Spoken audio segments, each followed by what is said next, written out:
ఈ సురసాదేవికి ఇంద్రుడు, కంబుడు, ధనంజయుడు, ఆదిశేషుడు, వాసుకి ఇలా కోటాను కోట్ల సంతానం, కర్కోటకుడు, తక్షకుడు ఇలా అనేక మంది ఒక విశిష్టమైనటువంటి సర్పజాతి. వీళ్ళందరూ అంటే దీంట్లో కొన్ని దేవతా సర్పాలు ఉన్నాయి, కొన్ని సాధారణమైనవి.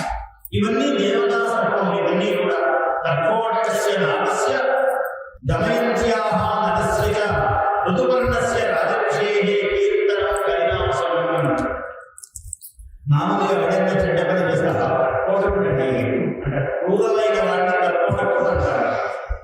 కర్కోటకుడు యో దృష్టి విషముచ్చరే అన్నాడు. కర్కోటకుడు అనే సర్పము కాటు వేయలేదు. యో దృష్టి ఇలా చూసాడంటే విషం ప్రసారం అవుతుంది.